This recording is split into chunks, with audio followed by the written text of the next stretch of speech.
This episode is brought to you by Trailer Park Yard Games, where over 28 games are delivered directly to your party. We park the trailer, you party. That it's just a big celebration of life, and that is so beautiful. My husband and I have talked about that, and we're like, man, when I die, that's what I want. I want everybody to just have fun, talk about me, roast me. Well, don't actually roast me. I do not want to be cremated. But, that I feel like that would just be so fun, and I'm sure you've been a part of a lot of that. Yes. Let's have a chat, talk this and that with PB and Jaisy.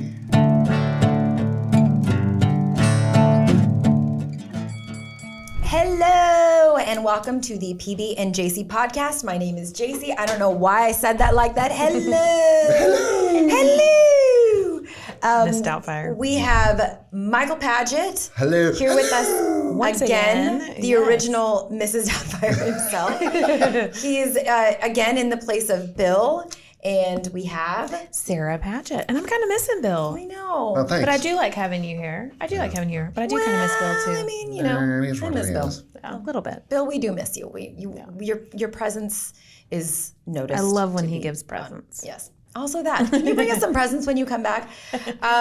So today we are joined by the beautiful, lovely Kelly Mayberry. Carrie Mayberry. Do you know who's here? Kelly Mayberry-Bolding. Lots of B's there. Yes. But you're not a B. You're a good person. I have memories of whenever I was in high school. I think I was like a sophomore in high school when Hurricane Katrina happened. And at my high school, a whole bunch of new kids all of a sudden, I cannot talk today. All of a sudden, a whole bunch of new kids started coming to our school, and I was like, this is interesting. And my parents and one of our teachers told us that, a lot of families moved over just to kind of get away from Hurricane Katrina. And so in that time, a lot of kids were going to our school. After a while, some of them went back, some stayed. So you are actually a Hurricane Katrina transplant to Texas, right? Yes. Awesome. So tell us a little bit about your experience, how you grew up, all of that. Start from the beginning. Okay. So growing up in New Orleans is totally different from growing up in Texas. And we gotta say, we love the accent. Yes. Thank you. It makes me hungry. Love that. And the food is good. Yes. I can tell you, if you go, you will put a lot of pounds on because you will eat. Yeah. But it was different. Like, just looking back at it now, by me living in Texas now and just looking back, growing up in New Orleans was everyone, like, let's just say the kids. All of the kids, you would see them outside playing. You couldn't do anything wrong without someone sitting on the porch from their shotgun house. A shotgun house is a house that you open the front door. It goes all the way back. It goes all the way back. You can see the living room, bedroom, kitchen, everything. So the adults, like, you couldn't do anything bad, because anything you did, like, as a kid, they would pick up the house phone. Somebody's gonna call your mama. Yes, they would pick up the house phone, no cell phones back then, and they would call. And you'd get a whooping. And you would get a whipping. Yeah. The schools, I would say the schools was a little different than out here. We had schools that went from pre-K to 8th grade. And that was it. You had pre-K through 8th grade. And everyone knew everyone. Yeah. Everyone knew everyone. On Sundays, we went to church. One thing that's special about New Orleans that is unique about our culture is that on Sundays, after church, after you're gone, praise God and everything, you go to the second line. The second line is you have the band, you have the music, you have people drinking, and it's like, okay, we just left church. But now we're at the second line, and you have the Indians come out. The Indians, they will wear these costumes and things like that. Everyone is in the street dancing. How cool. Can we move to New Orleans? I know, this sounds amazing. Yes, and it was like, but at that time with me, when I grew up at that time, it was, everyone was family. Yeah. Everyone was family, and it was nice. Another thing that's big in New Orleans that we all look forward to is Mardi Gras. Yes. It's coming up. Yes. In February. It's coming up. in school, we had to do a project every year, and the project was we make a float. And we would make a float out of a shoebox. And we would have a parade at school. The parades was from Monday through every day. Let's just say every day during that month. Leading up to Mardi Gras itself, which is always on Tuesday, and they call it Fat Tuesday. And that it was life. It was fun at that time. In 2005, that's when Hurricane Katrina came. And honestly, like, I would never forget this day. So Friday, I was leaving school. And how old were you at this time? I was at 20. 20, okay. I was 20. Okay. And and it's so crazy because after I graduated high school, I actually went to the University of New Orleans. Didn't do the right thing, put on academic probation. I'm like, oh, whatever. So I actually just started back school like in August. Everything was good. I'm like, everything is good. So that Friday, my professor was like, hey, we may not see you guys next week because in New Orleans, the hurricane is coming. Right. Some people may evacuate, some people may not, but hey, we'll see you guys next week. Yeah. And that's what it was. Hey, I'll be back next week. Wow. So that Saturday, I will never forget, my brother, he's a police. So he told us, he was like, this is the big one. I'm like, no, it's not. Oh. We get this. Because you had grown up with this your whole life. Yes, like literally. You hear it all the time. It's like tornadoes out here where like, I'm going to go check the mail, whatever. Like, you're not going to leave if it's a tornado warning. You're like, whatever. So that Saturday, my brother, he was like, we need to leave. And I'm like, no, we'll just stay home. So that Sunday came and you see so many people panicking. They're like, we got to leave. So we left. My daughter, her dad, my sister, and... How old was your daughter at the time? At that time, she was 8 months. Okay. Oh, wow. So, traveling with a baby. Yes. We packed up, and when I say packed up, I packed up just for 2 days. Thinking, just going for a little bit. Yeah, just 2 days. Just a quick trip. Yeah. Be right back. Just that. And I'm like, okay. It took us 24 to 25 hours from New Orleans to Dallas. Wow. The traffic from everybody trying to get out of there. That's normally what, like an 8-hour drive? Yes. For me, it's like 6 hours. 6 hours, yeah. Speeding. Yep, 190 the whole way. Yeah. But, and it took so long. And I remember like, okay, why is there so much traffic? And I'm like, okay, and we only took one car. My brother, he had a Tahoe, I think. So we went in his SUV and I'm like, okay, Were all the gas stations full and all that stuff on the way up? Was that? Yes. Yeah. It's like you couldn't, when they say stained still traffic. That's what it was. Wow. That's what it was. Because we had gone to Florida like the week before or whatever. And at the time they thought it was going to hit Florida and they were getting prepared and saying, we might have to evacuate. And we had heard a little bit about that, but they didn't know for sure where it was going to go yet. And we had filled up with gas the night before. Yeah, we like topped it off or whatever. We were supposed to leave on Sunday, and we decided to leave we'll Friday. Go ahead and leave tomorrow, but let's get gas tonight. Yeah. Well, and then on the way out, driving, every gas station it was scary. It's like what you see on the movies. We ran out of gas. And luckily, we had filled up, and that's when they thought it was hitting Florida. And we had spent... on the way up there, we had spent the night in New Orleans for the first time, and we loved it. Hand grenades. I don't remember having hand grenades. Is that the one where it's like that and then a big long? And they won't tell you what's in there. And you can only have one. He could have two because of his weight, and I could have one because of my weight. So she drank half of one, and I drank the other half of hers. So. And I don't remember a whole lot. But New Orleans was fun. Red beans and rice, and I don't know what all we did. Yeah, Bourbon Street. So we actually got to see New Orleans right before Katrina, and made it home right before everyone was being evacuated. So, but just seeing a little glimpse of that kind of panic and the gas stations being full, it was scary. I remember watching the news and like you said, staying still traffic. I mean, it was like the highway was just, there's cars just stopped. They weren't moving. And I was like, man, these poor people can't get out of there. I mean, it was just nuts, thinking how much devastation was coming. And now that we know what hit, So you pack up 24, 28 hours drive. So where were you going to go? Did y'all have somebody here? Or? So I have an aunt who she already lived here. Okay. So that's why Dallas was the destination. It's like, okay, Dallas. She lived in Euless. Okay. So I'm like, Euless, what? Like, I don't want to go. I never even heard of Euless. We call it useless. Yeah, I'm like, I don't even.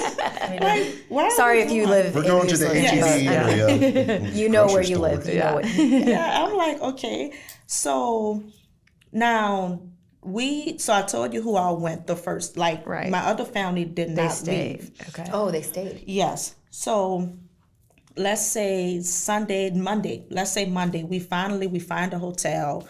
And now things it's horrible because now you see that the water is rising and it's like, okay, what's going on? So we lose cell phone connection. And although we're like in Dallas now, our family back home, we can't contact anyone. Wow. So we are like worried. Yeah. Yes. Scary. And how much of your family was still in New Orleans? So my parents, they didn't leave. Oh. So yeah, my parents didn't leave. My other brother, he couldn't leave because he's a police. My grandparents. So everybody. Yeah. Everyone. Wow. So I'm like, okay, so now we're all everyone is nervous because this 2-day trip is now turning into yes, big. It's turning into a nightmare. Yeah. So we're watching on the news that they have to that they're saving people with helicopters and people are on the bridge and people are at the Superdome Convention Center. Now it's hot. It's not like Texas heat. Right. It's hot. Yeah. And muggy. Yes. And we're looking at everyone going crazy. So at this point, we're like, we have to get down. So I remember we left that hotel and we went to the hotel in Arlington next to Six Flags. And by this time, it's like, we're just here. Like, yeah. You don't know when you're going to go back. back. It's like, have you guys ever just been like, you're living, but you're not mentally here? You're just getting through the day, through the hour, then just trying to figure it out. Yes. So by this time, it's like 2 days. I only packed for 2 days. So it's like, I'm running out of drawers. I'm going to have to do something. Especially with an 8-month-old baby, you need diapers, you need this, you need that, all these things. That's stressful. Yes. And then it's like, it's horrible. So we're watching on the news and we're seeing people actually like dying on the news and we're seeing just all of this horrible stuff. We can't get in contact. So now everyone is we're losing our minds. I'm sure. Yep. So then we finally got in contact with my brother and he was like, it's bad. He don't know if he's going to make it. He can't get to the house to save my dad, my grandparents. So oh my gosh. It's like now at this point, I'm like, we're leaving. We started calling companies like, can we just fly back and help people? Yeah. And it was horrible. So moving, let's just say a few days after, the helicopters did save a lot of people. And then at that point, everyone got sent everywhere. Just dispersed wherever they could. Talking about. I remember there were people in the, this was before the old Texas Stadium or Cowboy Stadium was imploded in Irving. I think a lot of people were in there. Yep. Every stadium. There were so many stadiums that were just housing people with too, tents and just anywhere they could just put people. So did y'all end up going back down there? No. Well, after our. I'm sorry. Still now. Yeah. So you're still in Arlington at this point. Yes. At this point, we're in Arlington. Still in that hotel. Yes. So now we moved from the hotel because now it's like, okay, we're running out of money. So we're in a convention center. Oh, wow. In Dallas. And I'm like, I have never been Lived in around a all place of like these this. people. And we're sleeping on the floor. And I'm like, so then they placed us in a hotel. And I'm like, okay, now we have to do something. But we still don't know where my parents are. It's like, oh my gosh. So now it's like, okay, what's going on? So now we know that they have people in Arizona, Arkansas, California, like everywhere. Wherever they can find a spot for them. Yeah. So finally, my parents, they were in some part of Texas. It was my mom. Her and her brother and the dog, my puppy at the time, my dog at the time, they're in some part of Texas. And my dad, he's a disabled vet, so he suffers from PTSD. They sent him to, I want to say, New York. So they separated them? Yes, because it was like the way they described it. The buses are coming, the planes are coming, helicopter. You just get on. You just get on. It's no, hey, I want to go. You just it's Get Go out. where you gotta get be out as quick as you survival. can, wherever Yes. you can. Yeah. Wow. So finally, everyone was safe. We finally reunited, and How long did it take for you guys to all get to the same place if your dad was It was kind of about everywhere? maybe 3 weeks. It was 3 weeks, and then it was like 3 weeks, and then my aunt, she found, it's a church in Arlington, and they had a house. They had a house that they would use, I guess, for people who needed a place to stay. And they gave us the house they was like, you can stay here for 3 weeks until, you just Figure out what you're gonna figure do. out. And we stayed there, and after that, we looked for apartments, and now we're Now here. you're here. Yes. And you Wow. stayed. Have you gone back after all of this, or Yes. So in 2006, like when we started the rebuilding process. Because what year did Katrina happen? 2005. 5. Okay. I Yeah. couldn't remember. Yeah. So in 2006, we had property in New Orleans already. So it was like, it's time to rebuild. My mom, she went back to work, and we lived in this trailer, the FEMA trailer. We put it on one of our lots, and we lived in a trailer, and we lived there, I think, 2 years till one of the houses got completed, and then we just. And those trailers aren't small. I mean, aren't big. They're small. They're skinny, and they don't have Yes. slide outs, nothing like that. And then they don't have windows hardly either. No windows. Yeah. So When I you- can imagine being cramped. when you went back for the first time, was everything that you had owned, because you only packed for 2 days, your house, everything, there's nothing there anymore? Nothing. So the water, the house was underwater. Everything was under. So when I went back, it's like my parents, they would keep things in the attic, like our baby pictures and stuff. Yeah. So we was able to get some of those things, but everything else gone. So it's like, what to do now? Like everything from, I'm 20 years old at the time. I don't have anything. Yeah.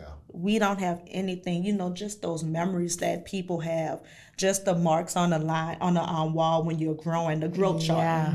All of that's gone. You probably still to this day think, oh yeah, that one thing I had, and you're like probably Where still is it? thinking Oh. through like things that you don't Yes. have Yeah. anymore. Wow.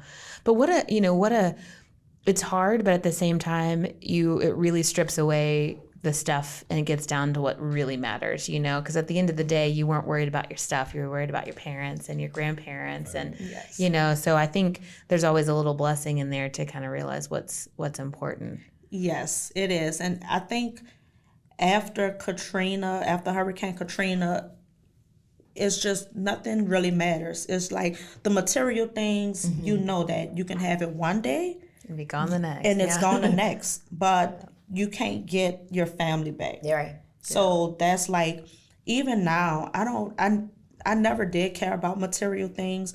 And even now I don't, but it's always like, long as I have my family, I'm okay. Yeah. As long as you know they're- you're safe, you're good. Yes. Yeah. Yeah. So did any of your family move back there at all, or are they all still here locally? So like my parents, no, everyone, they came here. They stayed.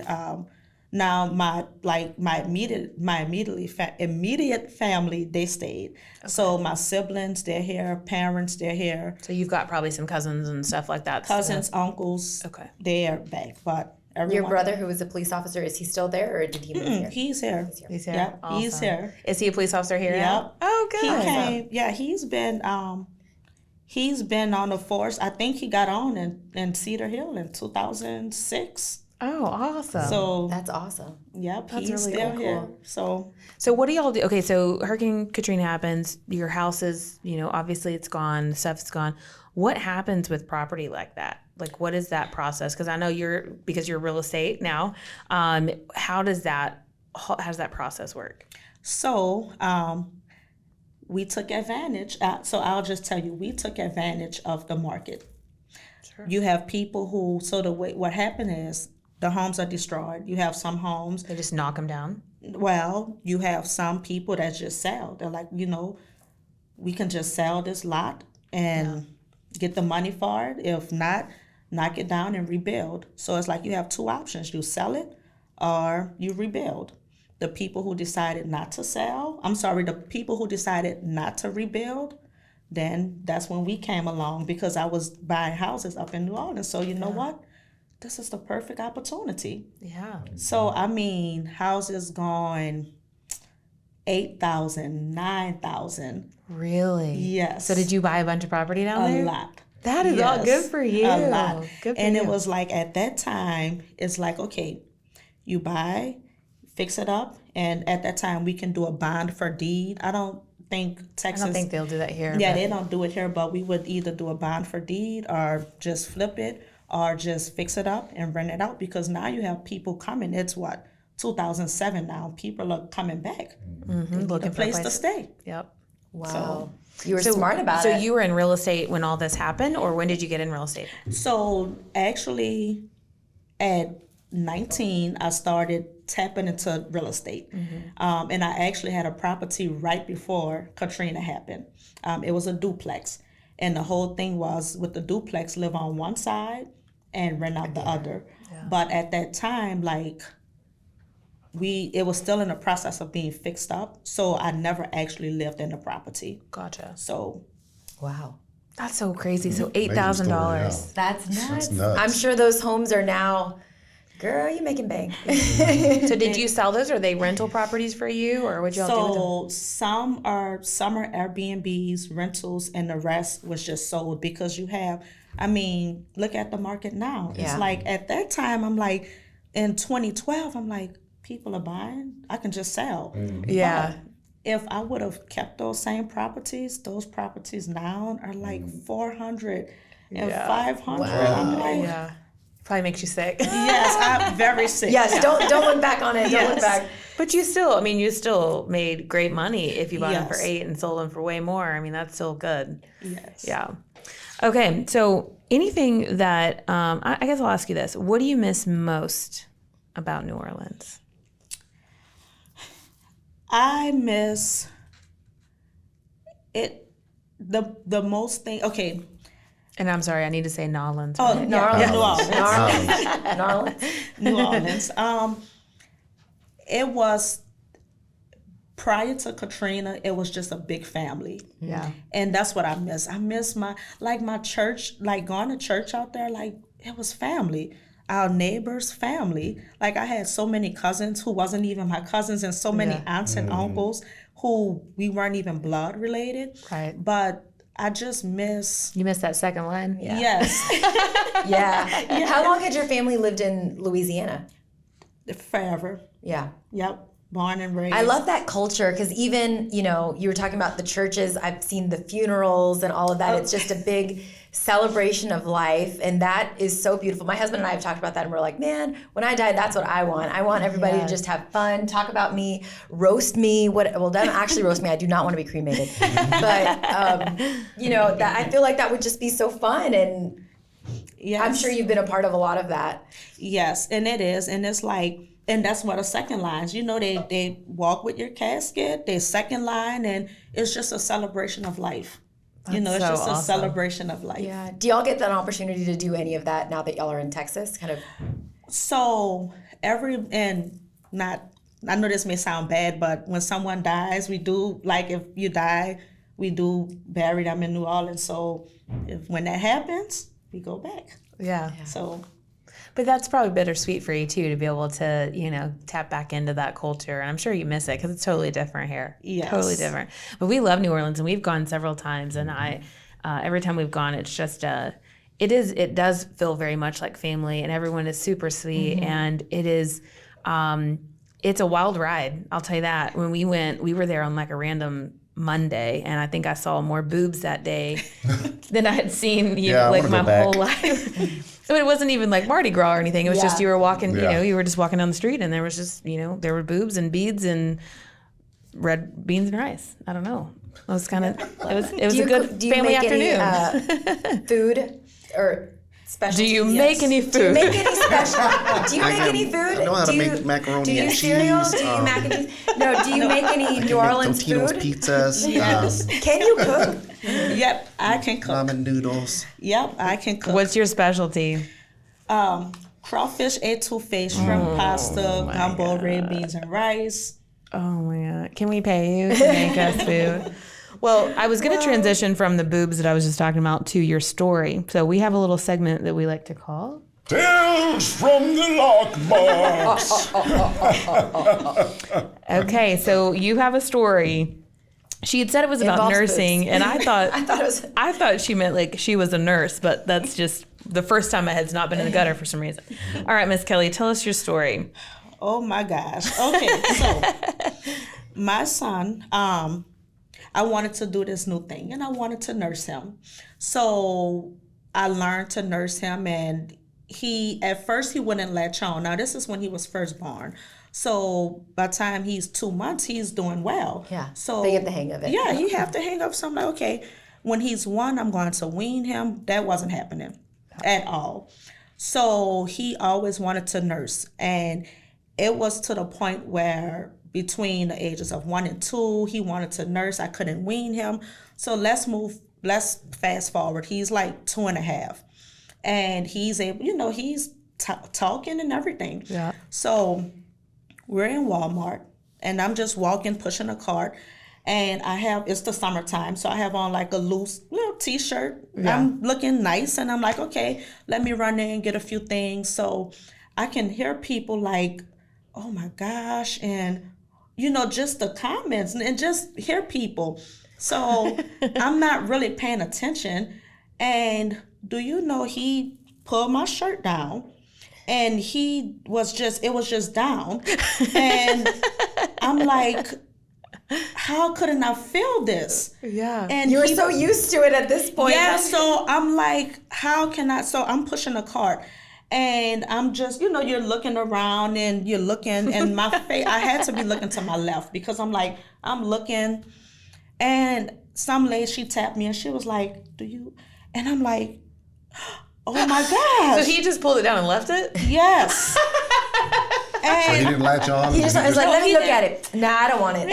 and I'm like, oh my gosh. And I'm like, Did anybody give you beads, Kelly? I wish. I should have That gotten a would've lot been of good. beads.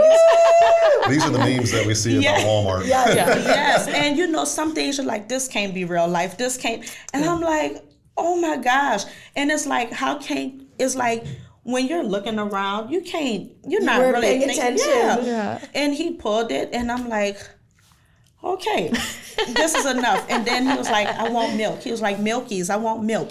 No milk, sir. No. Yeah. You lost your privileges, Yes. sir. Yes. Fine, I'm gonna leave your boob out. Fine, I can't have it. Whatever. Can't have it. I'll That leave your is boob out. what an awesome Yes. story. That is so funny. is I funny. hope we get somebody on the podcast one day that says, "Yeah, it was the weirdest thing happened to me. I was in Walmart and this lady's just walking around with one of her boobs hanging out." It was me. All right. We're going to see you on that website, the people of The Walmart. people of Yeah. Walmart. Oh, yeah. This is you. Yes. Well, we always tend to talk about boobs right before we level up, so this Yes. is perfect. It's a common I just wanted to a couple things. We've talked about some of the natural disasters that happen in our life, and it sounds like there's been some good things to come of it. But I know that was a tough time for you and your family.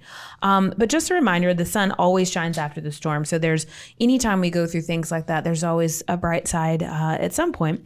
And when communities are hit by natural disasters or hit in big ways by any type of traumatic event, it could be really scary for the people that are involved. And I know Kelly probably has a list of people that reached out to help her, probably some of which she doesn't even know their name. There was a lot of people that gave during that time. So I always recommend to give when you can. Money actually is probably one of the better ways that you can give, unless you're willing to, really roll up your sleeves and get in there. I was reading online and they said a lot of people will start donating perishable items and clothes.